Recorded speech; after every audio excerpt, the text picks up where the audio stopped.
Hello बच्चों, let's start the question. A hydrogen atom initially in the ground state is excited by absorbing a photon of wavelength 980 angstrom. The radius of the atom in the excited state in terms of Bohr radius A naught will. देखिए क्या पूछा गया, एक hydrogen atom है जो initially ground state में है और देखिए ये मान लीजिए हमारे पास में एक हाइड्रोजन एटम है जो ग्राउंड स्टेट में, मान लीजिए इसकी ग्राउंड स्टेट है ये। अब क्या बोला गया है, initially in the ground state excited by absorbing a photon. तो मान लीजिए एक एब्जॉर्ब 980 एंगस्ट्रॉम वेवलेंथ वाले फोटोन को ये एब्जॉर्ब करता है और कहाँ आ जाता है डियर, ये एक्साइट हो जाता है और एक एक्साइटेड स्टेट में आता है। The radius of the atom in the excited state of terms in Bohr radius A not, A not की टर्म्स में कितना होगा वो बताना है।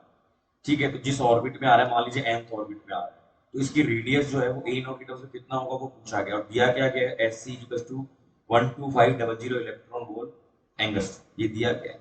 ओके, तो हम क्या करेंगे, हम जानते हैं कि nth ऑर्बिट के लिए, अगर हम nth ऑर्बिट की बात करें तो एनर्जी कितनी होती है nth ऑर्बिट के लिए डियर, -13.6 n स्क्वायर इलेक्ट्रॉन वोल्ट, ये हमें पता है। nth ऑर्बिट के लिए जो एनर्जी होती है -13.6 by n square electron volt होती है। अब अगर पार्टिकल nth ऑर्बिट से, मान लीजिए कहा, मान लीजिए फर्स्ट ऑर्बिट से कहा गया, nth ऑर्बिट में गया ग्राउंड स्टेट से, तो इसके लिए कितनी एनर्जी आएगी, En माइनस ई वन, तो कितना हो जाएगा डियर, तो किसके इक्वल होगा, एस सी बाई लैम्डा, इतनी एनर्जी भी करेगा।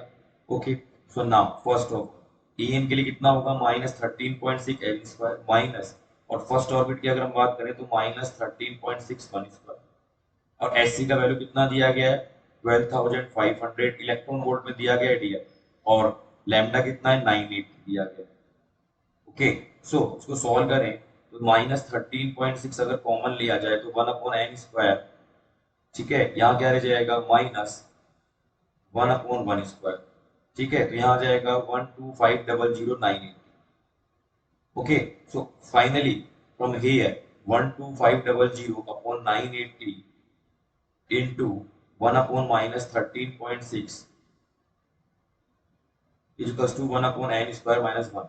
So what we have, the value of n is approximately 4. n कितना आ जाएगा डियर, 4 आ जाएगा। और हमें पता है जो रेडियस दी जाती है, रेडियस जो दी जाती है, क्या होता है रेडियस के लिए, रेडियस का जनरल फॉर्मूला होता है r not n square. So here what we have, r not n कितना दिया गया डियर, 4, 4 स्क्वायर कितना हो जाएगा, 16 r नॉट, और यहाँ पे r नॉट क्या कंसीडर किया गया डियर, a नॉट, तो कितना हो जाएगा, 16 a नॉट। हमारा जो थर्ड ऑप्शन होगा वो correct. So I think you will get the answer. Thank you very much.